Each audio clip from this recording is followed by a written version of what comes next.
有许多人都想开咖啡店，我和朋友也曾经想过，那么为什么咖啡店能够吸引这么多人的热情呢？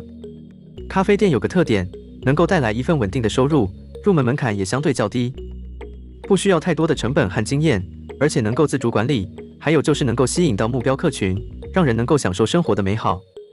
想开店的人，潜在的想法就是，我希望能过一个自由自在的生活，有一些经济基础可以应付日常开销，有时间可以慢慢的享受人生的乐趣，并且能够认识更多的朋友，保持一个平衡的生活状态。有一部分的上班族会说，我真的很想辞职，不想被老板骂，也不想挤在尖峰时间的捷运里面，更不想周末还要加班。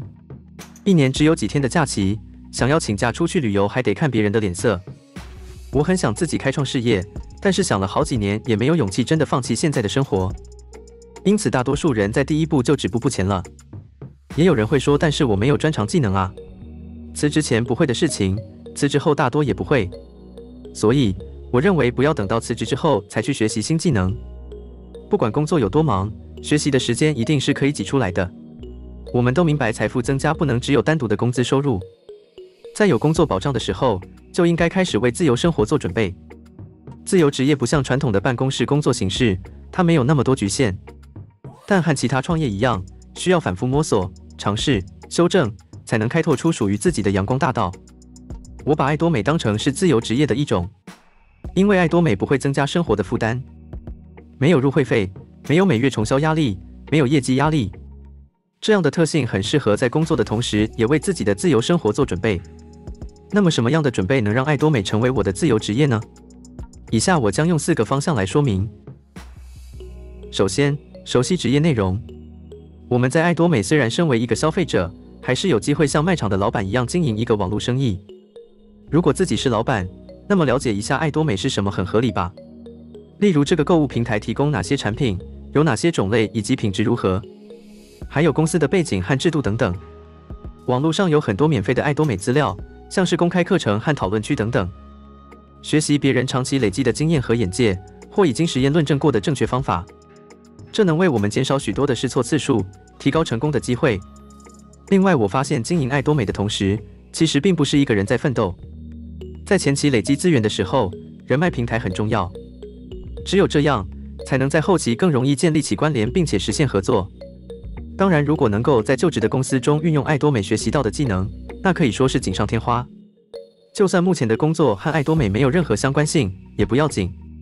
现今社会提供了许多基于兴趣相连的社交媒体平台，只要花点时间，保持开放的心态，在相关的社交平台上认识志同道合的朋友，也会有意想不到的收获。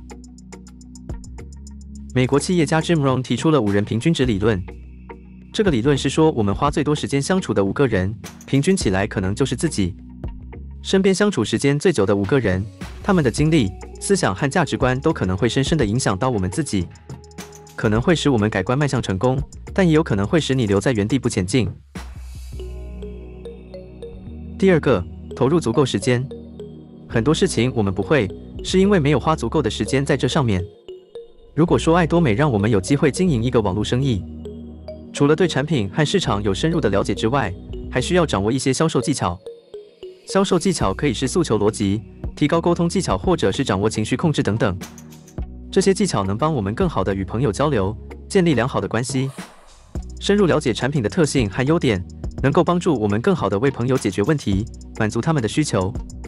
最重要的是要懂得分享，把所学到的知识和技巧传授给别人。这不仅能帮助他人成长进步，也能加深自己的理解和掌握程度。有了热情，有了方法，那么就已经是跨出了第1步。然而，更多人会在第2步跌倒，他们热情地学习了一段时间，但最终却放弃了。所有事情可能只是略懂1、2。我们都知道，要成为真正的专家，其实还有很长的路要走。根据研究，养成好习惯和培养新习惯至少需要连续坚持21天。如果要坚持下去，则需要100天的时间。而要达到大师级别，需要投入1万小时的努力。那么，你想想自己为此投入了多少时间呢？第3个，设定明确目标。在职场上，公司总是有一套既定的计划，而员工们就是依照这个计划来执行工作。但如果想成为自由职业者，就必须自己来规划事业方向。这就需要我们确定明确的目标，来避免像无头苍蝇一样盲目前进。除了知道自己不想要什么，更重要的是知道自己想要什么。我们可以制定长期计划，想想未来几年或几十年后自己想要达到什么目标，包括事业发展、收入目标、理想生活和工作形态等等。这也是为什么爱多美总是鼓励大家填写自己的生涯规划书。每个人的目标都不同，但目标越清晰、具体，这会让自己的脑中有清晰的画面，就越有助于实现目标的速度。在设定目标时，不要定得过高，也不要觉得自己不行，更不要追随他人的期望。可以帮自己设定一个真正向往、有挑战性但不是不可能的目标，这样可以让自己更有动力去实现它。同时，我们也需要不断地更新和调整目标，以应对市场和环境的变化。制定目标的过程也是一个非常重要的学习过程。通过实践和尝试，我们可以更好地了解自己，发掘自己的潜力和能力。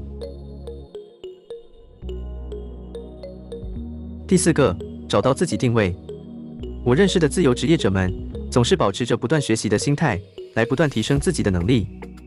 而我们上班久了就习惯追求安全感，容易变得不够主动，甚至反应速度变慢，需要他人推动才能往前迈进一步。引擎是让机器运转的核心，而自由职业者则是推动自己事业的核心，自主掌握自己的动力和能源，持续推动自己前进。因此不会有上班族常常感到工作不顺心，甚至感到烦躁的情况。这是因为他们已经找到了自己的定位，并且拥有自由职业者的意识。这种意识包括自我管理、专业素养、创新思维和商业头脑等等，这些都能够帮助他们更好地应对挑战和机遇。相反的，缺乏自由职业者意识的人会认为自己只是为别人打工，赚点钱糊口而已。我认为想成为一个工作和生活平衡的自由职业者，首先就必须找到自己的定位，明确自己在爱多美扮演着什么角色，想在爱多美做什么以及如何做到。有时我会这么想，拥有时间不一定就代表拥有自由，而忙碌的时候也不代表就没有自由。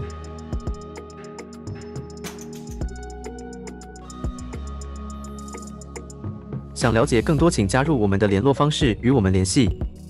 如果影片对你有帮助的话，就帮我们按个喜欢并分享出去吧。